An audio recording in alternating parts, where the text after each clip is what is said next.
Welcome to From the Trenches, success shortcuts revealed by real world innovators crushing it right now. I'm your host, Scott Hartley, and we're back with another episode packed with actionable strategies from today's most successful entrepreneurs.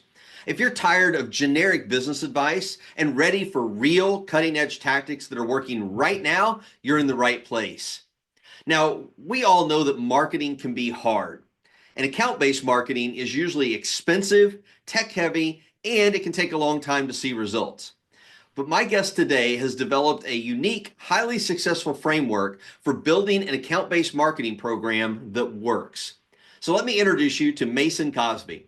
Serving as the marketing leader at numerous boutique and bootstrap businesses, Mason saw firsthand the power of trading a shiny ABM program with all the fancy tech tools for a scrappy account-based program that instead sourced over $15 million in the past 3 years, driving a 20x ROI. Now, Mason leads a team of fellow scrappy ABM experts who specialize in low budget plays and programs that drive high impact.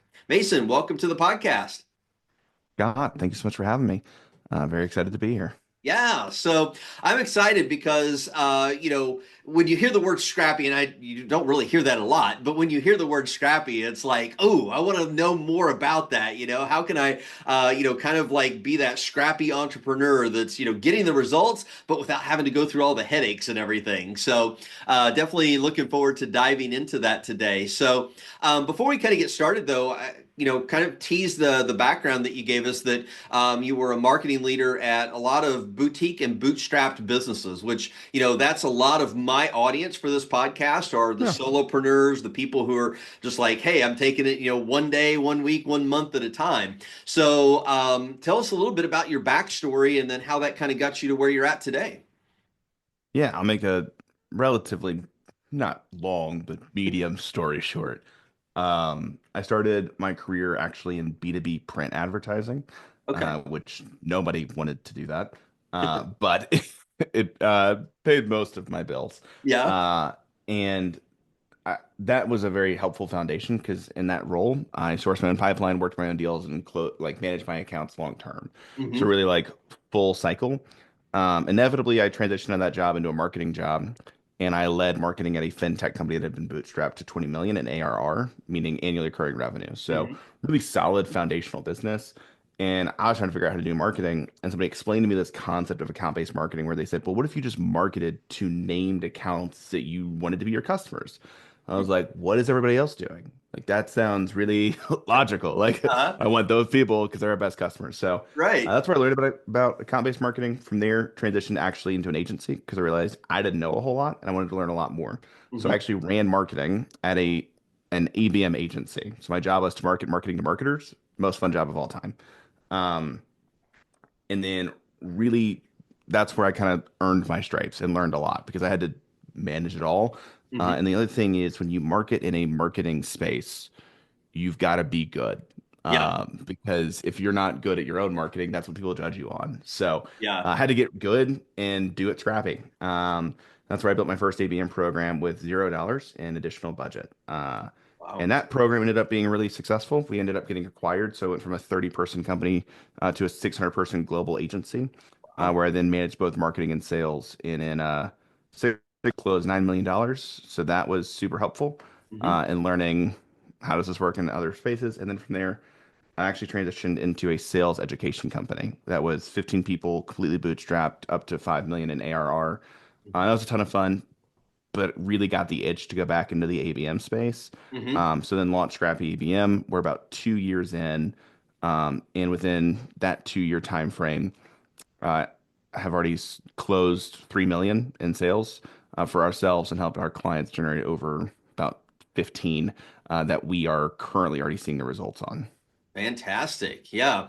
So, it's really key that, a lot of times we don't see how the things in our past and the experiences and the jobs and everything, really lead us to where we are today. But, your story really highlights all of that as like, okay, I was working in these smaller bootstrap businesses and how can I leverage that knowledge, those skills, those experiences into, delivering what you're helping businesses with now. Yeah, we've said this a lot, but the goal of Scrappy ABM is to help you take some dollars and make more than some dollars. So I don't know that we'll be the up and to the right forever agency that some people claim to be, but we'll Hmm. help you get started and help prove out the results so you can repeat it. Yeah, absolutely. So one of the things that you mentioned earlier is like, when the idea of account-based marketing was brought to you, your question is like, well, how are other people doing it, right? So I'm sure that, probably account-based marketing or ABM is a foreign concept to many of our listeners. How does that differ from what we may normally think as marketing? Yeah. I'll quit just quickly super sorry. Hopefully you have some editors, but I'll just super quickly define account-based marketing. It is a B2B revenue strategy that aligns marketing, sales, and success on a set of shared target accounts that reflect our best customers. So there's a couple language pieces of information there that I want to break down further of marketing, sales, and customer success. I look at that as like everybody involved with the customer. So like we're all on the same page around who our best customers are. And then we look at the word best. Um, that's a really nebulous term sometimes because like if you ask a bunch of people, well, who's our best customer? Everybody's got an opinion. Hmm. And I actually think that the finance team has the best perspective on this because it's profitability. Okay. So like if you're looking for a purely objective like starting point, what's the top 20% of your most profitable customers? Probably want to go get more of those. Hmm. So that's what EBM is as a definition. And then an analogy that I've heard a lot that has been helpful is it's going from casting a net, so like net fishing, to spear fishing. So Hmm. in the idea of net fishing, you just kind of throw out a net and see what comes back. With spear fishing, you're like, well, I want fish, and then you just throw the spear and you get that fish. Yeah. Um, so ABM is truly instead of looking at your marketing program through this lens of, man, I'd really love to get these 10 million to $100 million businesses that have got this size team, and then based on that size team, we should make content that like resonates with them, and then they'll come and find us, and then they'll want to book a call. That's inbound, and like that works. That's helpful. Hmm. Um, but once you actually know what your best customers are, like make a list of those people. So Hmm. like we know factually, based on all of our data, that they experience the problems that we solve, and their life would actually get a lot better if they worked with us. Hmm. And then with a fierce tenacity, go close them, like make their life better, Yeah. because you know that you can help them. So that's the shift. People think of marketing as like fluffy, admittedly, and it's just like we do things and like those things generate goodwill and brand. Hmm. And that is true. Account-based marketing is like, I just want to close these people because I know that'll make their life better and they would be a really great fit for our organization based on what we do and what they need. Yeah. So that's the transition. So it kind of sounds like it's kind of a spin or a take on what I've heard is like the Dream 50 or the Dream 100. So you're looking at, okay, I love working with these people. Maybe they're the most profitable in my business, or I know that I can really help, this is the type of client that we can really help. Then you're, like you said, you're going out, you're making a list of specific companies or businesses that meet that criteria, and then you're going after them. Is that kind of an accurate understanding? Yes, I only thing I'll add is we've worked with quite a few companies at this point building ABM programs in their Dream 50 or Dream 100 Hmm. are truly dreaming. Um, Okay. it's like just totally made up. Yeah. Like, man, we'd love to work with Nike. I'm sure everybody would. Like Right. that'd be great. But like, we had a couple clients that came in where I was like, well, you sell like SMB software and like you want to close Apple. So like that would make a lot of sense. So I actually shift the perspective from like Dream 50 and I joke and call it like reality 50. So like Okay. in reality, like who are our best customers and how do we go get more of those? Yeah. So that's what we aim for. Yeah. And I love the fact that that you're mentioning yet again on this podcast about understanding your best customer. Like I've lost count of the number of guests that I've had on this podcast that somewhere in the conversation, no matter who the guest is, that the conversation always goes to, you've got to know who you can serve. Like Yeah. if you don't have this foundation, and have an understanding of your ideal customer, like business is not going to be easy, let alone successful. So, what are some of the things that you would recommend people start with? How do they identify? I know you mentioned, like, are they profitable? What are some other characteristics that businesses can look at and say, this is my ideal customer that I want to go after? Yeah, I, and I've spoken on now a fair bit with like smaller business owners, and I think the first thing, and this is somewhat counterintuitive, um, but like if you're less than like 3 million, um, and I don't know that you know who your best customer is unless you've been in business for a while, just because admittedly, like you don't have enough data. Like you haven't sold enough people to say like this is where we so like I'll give quick context. Like when we launched Scrappy, thought I was going to be a marketing agency for marketing agencies because that was my experience. Is like personally, that's Mason Cosby's experience Mhm. of like I built very successful marketing programs for marketing agencies. But then I went to go sell to those people and they have no money. And I actually had people like we worked for marketing agencies that like started to steal our intellectual property and pass it off as their own and like launched service lines after working with us for like a month. And I was like, got it. These people are awful. Like I don't like this customer at all. Right. So we still work with some marketing agencies, but it's on like our podcast business, not our like core ABM business. Hmm. Um, so the more we then did problem marketing. And what I mean by that is like we just talked a lot about like how hard ABM is and all the reasons it would fail and like offered ways to solve for that. We just saw who came inbound and then based on who came inbound, some were good fits, some were not good fits, a lot.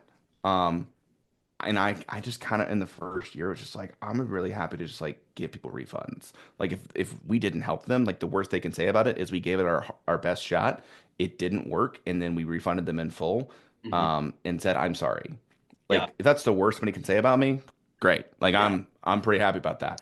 Um, but over then again, we've been in business for about 2 years. So over the first 18 months, it was like, got it. Like these customers that we work with, these specific kinds of customers for this service line, um, super happy on their NPS surveys, want to buy more from us, stick around for longer, and actually send friends. I'd Hmm. like more of those. Like Yeah. those sound great. So we then nailed down, well, what are the similarities between all these customers?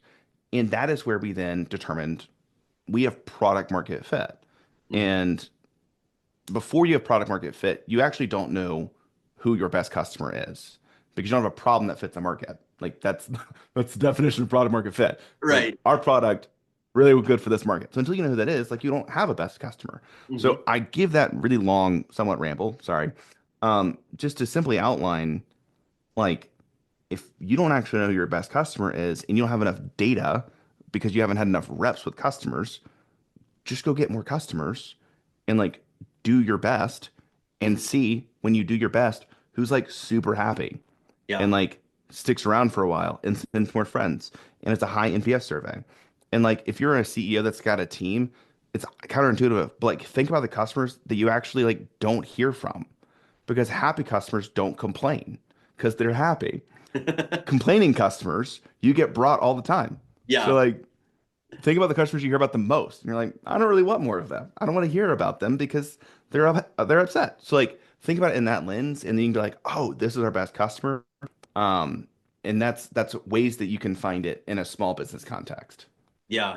No, that's really good, and hearing your story of how you kind of figured that out in the first, 12 to 18 months of your business, because, a lot of times it's not easy to, quickly identify, but as you, like you said, as you get more reps, as you bring in more customers and you start working, you can quickly identify, I love working with these people, not so much. So that's really good. Now, I know that you've got this process, so we kind of tease this, in your bio here, that you've actually developed a highly successful framework that helps people implement the ABM process into their business, and you call it the 4D framework. Can you kind of walk us through a little bit of that over the course of the next few minutes?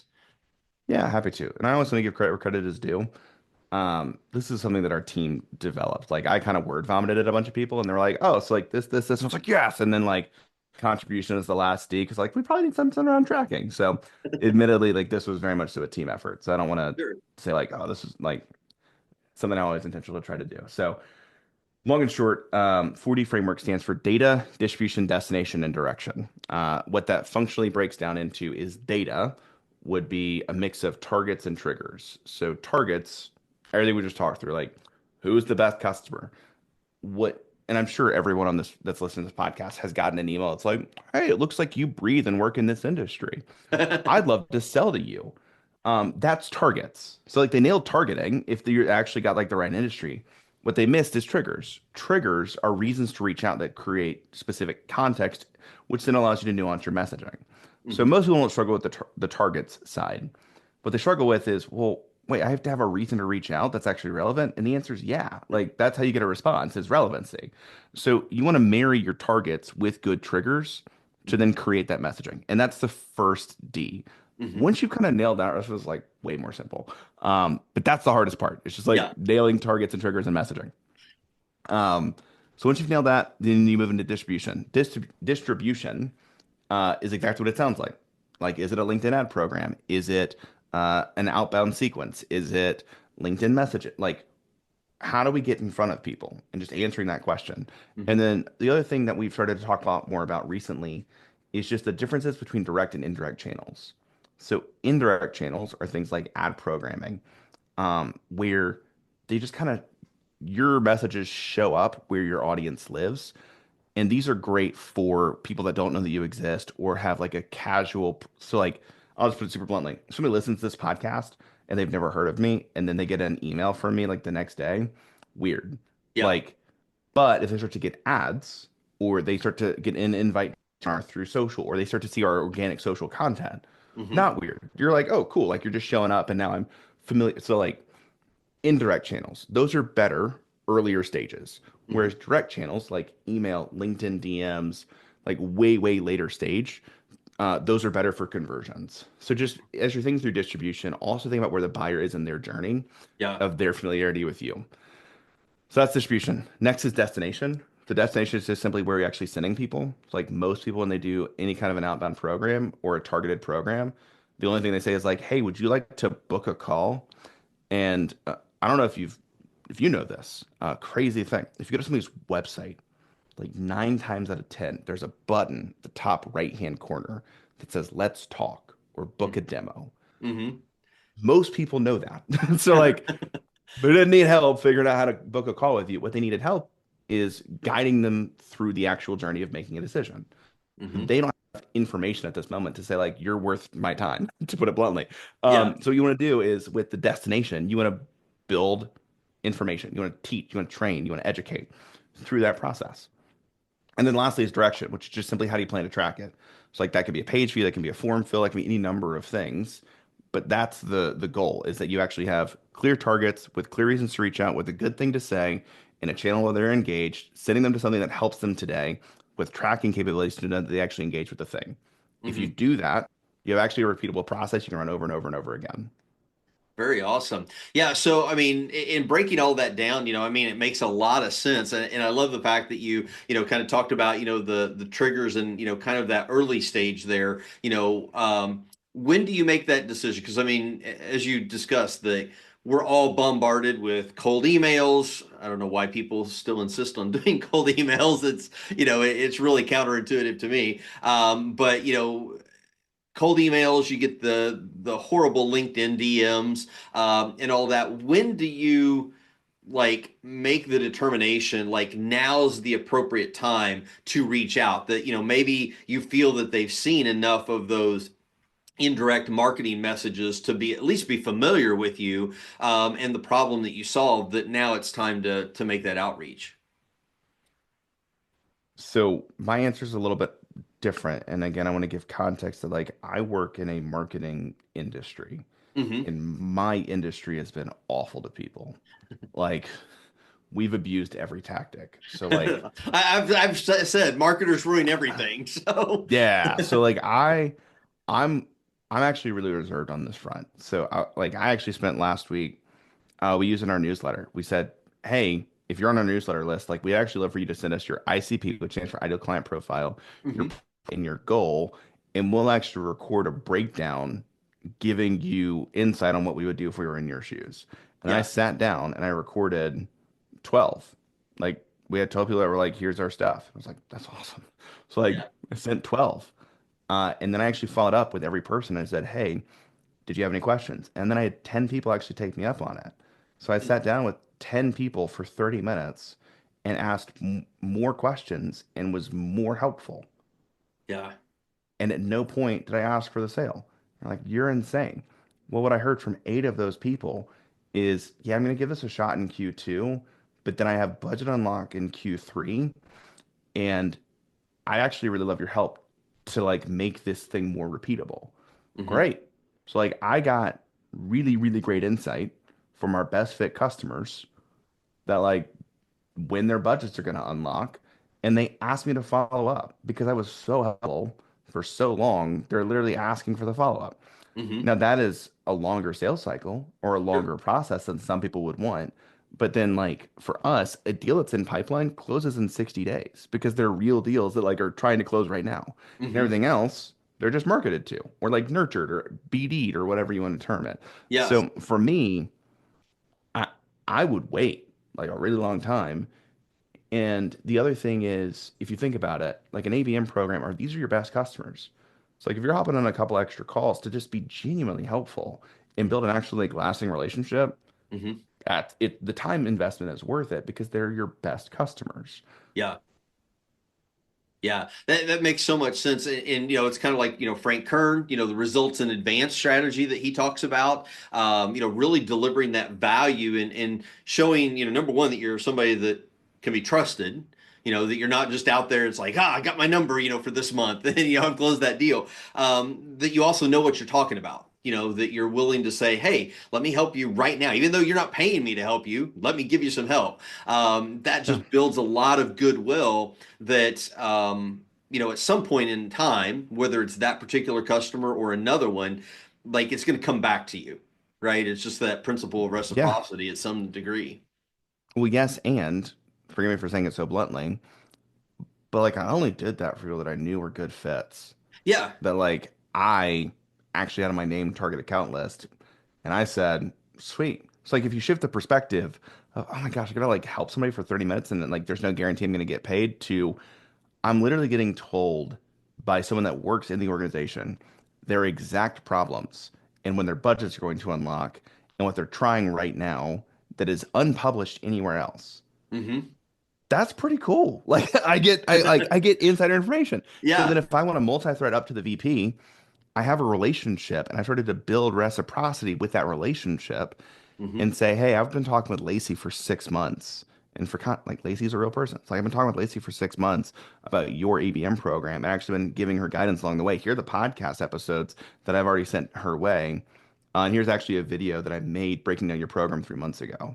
Hmm. Like, it seems like this is still a challenge you guys haven't solved yet. Would you like some help? Yeah. That goes a lot better than, hey, looks like you're in X industry and breathing.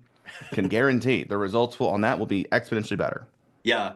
And plus, you've got some market research that if you know that this particular business is struggling with this, then you can do in your more broad indirect marketing, you could speak to like, hey, you might have this issue because I know that this business has this challenge. And so that gives you some ammunition there.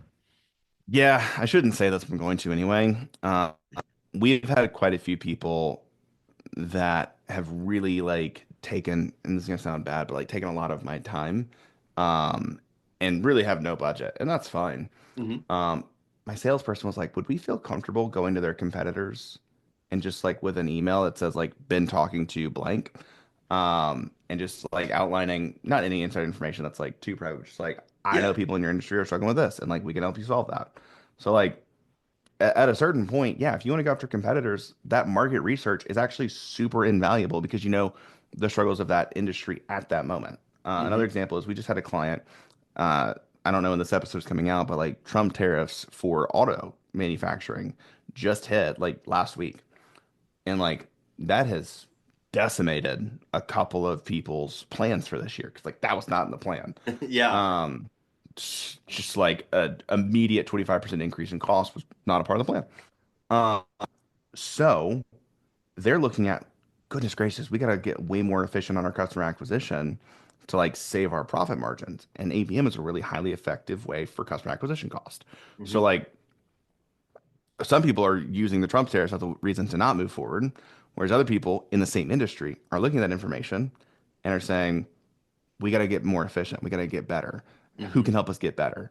So like same market research, same information, different responses. So you Yeah. can use what happens in the market to actually like inform other outbound programs to similar companies. Hmm.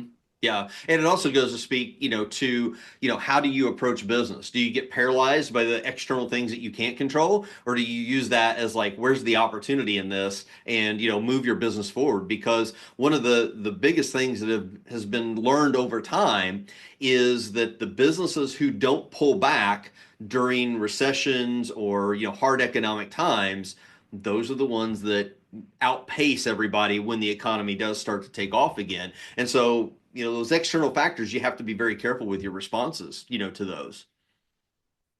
Yeah, I think everybody's used the Harley Davidson and the Great Depression example, that essentially had them leading the motorcycle industry for like 80 years. Yeah. Um, so Yeah. also goes to show you continue to innovate, but that's a separate conversation for another day. Now, another question that, when we're talking about account-based marketing, and you've mentioned this a couple times of speaking to specific individuals in the organization, um, what's your best guidance for who should I be reaching out to? How do I Yeah. find the person that's the best contact for me to try to build that relationship with and then provide that value to? Yeah, we've got a really clear perspective on this. It's been very hard earned, because I've messed this up a lot. Um, Typically go end user, influencer, decision maker as the approach. Because if you're thinking about who actually like signs the contract in our context, it's typically a VP of marketing or a chief marketing officer Hmm. that signs our contract. But who actually works with us? It's typically like a senior manager, a director, or if it's a smaller organization, like a VP of marketing. It's typically who's working with us. So let's say I go direct after the CMO, I burn that relationship. Great. Like I gotta wait until that CMO leaves the job because I'm now blacklisted as an agency because I was too pushy or whatever. Hmm. That's fine. If I go after an end user, aka in our context, like a marketing manager, and I build a great relationship with the marketing manager, um, I don't burn the bridge if that interaction for whatever reason goes poorly. Hmm. Like what I've done is I've lost one inroad, but like I have another inroad with a different end user, or I can go up to the influencer commit. Like, so if you bottom and then you go bottoms up, one, you have more shots on goal, just to put it bluntly. Like, you're never going to get this perfect, but you get more opportunities to actually engage the account. So that's the first thing. Second thing, what I have found often is that end users are more happy to hop on a call and actually give you not NDA confidential information, but give Hmm. you information on like, this is what we're actually trying to solve right now. Like, this is what my boss told me that I need to go work on, but I don't know how to fix that. So, like, that's what we're struggling with right now. They're way more willing to give that information, admittedly, Hmm. because they're just not as in as many like sales conversations and they're not as like guarded sometimes. Yeah. Um, and then the other thing is you can get them really excited about the actual solution because it most directly impacts the end user. Hmm. Uh, and like, if you can get the end user excited, they'll take it to their boss, and then their boss will actually pay attention. Yeah. So that's the approach that we like to take as far as who to target. And then the other thing is just in B2B, like the average B2B buying decision has 6 to 10 people involved across 3 departments. Hmm. That's average. And you're like, what are the 3 departments? Legal's always involved, the department you're actually selling to, and then if you're a tech product, IT. So like Hmm. at minimum, you got those 3. Yeah. Like every time. And IT hates people because there's risks. Every time there's Yep. security risks. And then legal hates you because you're a vendor asking for our data. And like that's a risk. So Hmm. those two, by their nature, are blockers. And I say Hmm. that lovingly. Like I have a lawyer, amazingly helpful to actually like protect my business. But his main job as I contract a lawyer is protect me. And like sometimes that threat is potentially a vendor. So like that they're doing their job. Yeah. So if you figure out how to like directly address IT concerns or um legal concerns, and I Hmm. actually try, like I address legal concerns because I actually just try to have like fair and easy contracts. Yeah. Um, and like what I found is that fair and easy contracts, they redline, and uh, I do two things. One, depending on what they're redlining, I'm like, hey, that's just firm. Like that's just our way of doing business. And like if that's a deal breaker, I'm sorry. And it's never been a deal breaker. So Hmm. that's the first thing. Second thing, I actually have a couple of things in there that they can redline and feel like they get a win. So Hmm. like standard in our agreements are actually that we can use them for marketing purposes, carte blanche, which Yeah. is like super helpful. Or that we have unfettered system administration access, which is like something I'd actually like as an agency for both. Sure. Those standardly get redlined and we have some back and forth and then they win and like it's all right. Like I got what I still needed, which is the Right. contract signed. So Yeah. you can create some things. I know that sounds counterintuitive, but like creating wins for legal so that they like, you know, had something that they did for Yeah. every deal, super helpful. Um, and then again, proactively addressing all the IT concerns. So when like, for example, we work with a Berkshire Hathaway company. Um, Unsurprisingly, when I mention that to IT or legal, they get like really loose because you're like, oh shoot, like he already went through a Berkshire Hathaway company. That's a Mm. $12 billion publicly traded company. Yeah. He's probably fine. Like, it's like, You know that you've got yeah, to jump through a lot of hoops for them. So, yeah. So like we've like done the hoops already yeah. for like a few. And what you find is when you work with a few publicly traded companies, privately held companies chill out a little bit. So Yeah. those are things that you can do to directly address the blockers. And the other final thing that I always like to call out is I've had 200 sales conversations in 18 months. I've spoken to two CFOs. The CFO is always involved. So like, how do you actually have standard buyer enablement that helps your buyers actually sell internally? Hmm. So we actually put together just like an ROI deck. That's like our team has generated 90 million in the past 3 years. So like I actually have the lowest stats on revenue generation, which is kind of awesome because I hired really great people. Um, so like 90 million across 5 people in 3 years, Hmm. not bad. We did pretty good work. Yeah. So stuff like that that like helps to paint the picture of like, oh, or like, and I hate the NASCAR slide personally, but for the CFO, it's helpful to just see like Berkshire Hathaway company, another $2 billion publicly traded company. Um, we got like we work with Bamboo HR, and that's a recognizable brand for a lot of people. So like Hmm. recognizable brands where they're like, oh, cool, like got it. Just really helps a lot. Yeah. So those are things that you can do for CFO, for IT, for legal, that are typically blockers. And I'll be super Hmm. clear. I don't say a blocker as a negative. Yeah. Like they're doing their job, literally. Like that's the job. Right. So You just like, have to alleviate their concerns, because, yes, that's what they're there for, is to make sure that their client's protected. yes. So and then obviously like I'm directly addressing the blockers because everyone else who actually uses the product and who signs the contract, like go after those people plus blockers, and then like that's who you go after for an ABM program. Yeah. Yeah. Fantastic. No, that was really helpful, and especially kind of going back to, what you were saying, get with the end user.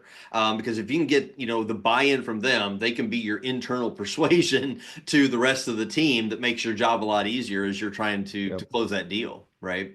Yeah. Awesome. Well, I know we're getting close to the top of our time here, and you've got a couple of amazing resources that go deeper, in on the whole scrappy ABM process and how this can fit into people's businesses. Tell us a little bit about those and where people can go to access them. Yeah, the easiest ones would just be go to scrappyabm.com/newsletter. We send out newsletter content every single week. That's a playbook breakdown that hopefully is helpful for some people. So if you're looking for something like that, that's completely free. If you'd rather me not have your information, that's also totally fine. You can just go to literally anywhere that has podcast and just look up Scrappy ABM. Mhm. And that we've got about 160 podcast episodes on this topic, breaking down playbooks with industry experts. And then I also do quite a few solo-ish podcast episodes. Mhm. And the last thing that has been really helpful for a lot of people, we did a 3-hour masterclass that's totally free with a company called User Gems, where I actually like break down step by step by step in like excruciating levels of detail. Here's exactly how to go build a playbook or a program using your existing technology and data. So if you go to usergems.com, they've got a resources tab, and then there's a thing called the Scrappy ABM Masterclass. Hmm. It's 10 lessons, 3 hours, and like totally free. You got to put in your email for them, but like that's about it. Wow, fantastic. Yeah, that masterclass sounds like that would be a really good resource in conjunction with your newsletter and the podcast. So I'm trying. We've got more stuff coming out all the time. So if you want more, I'm about 93 pages into a step-by-step EBM maturity model that goes from I don't have an EBM program to I have a fully scaled EBM program with a center of excellence type approach. So still building that out, but that'll be coming out hopefully in the next couple of months. okay, fantastic. A lot of exciting things in the works. So I'm trying. yeah, it's trying to balance all the activities of growing a business and helping other businesses, right? So, well, Mason, I really appreciate your time today. Very insightful. I've got some, some really good insights, from you just for my own business as well. Some things to think about and maybe kind of like pivot and change in my own. So, hopefully, everybody that's listening to the episode today has gotten some great takeaways. I really do encourage you to go sign up for Mason's newsletter, scrappyabm.com/newsletter. Get on his mailing list. I know, nobody wakes up any given morning and says, "Oh, I want to go sign up for another newsletter." But if you're really looking to grow your business using that 4D framework and effectively reaching the people that you want to serve, I'm positive that newsletter is going to be a great resource for you. So go sign up for that. We'll make sure that the link is in the show notes, just in case you're in a place where you can't write that URL down right now. And then if you're looking to supercharge your email marketing, check out my book, Hit the Inbox, at hittheinboxbook.com. It's packed with 76 pages of strategies to get your emails landing in inboxes and driving sales. Thanks for tuning in today. If you found value in this episode, please subscribe, rate, and review the podcast on your favorite platform. It helps us reach more entrepreneurs like you. Until next time, keep crushing it in the trenches.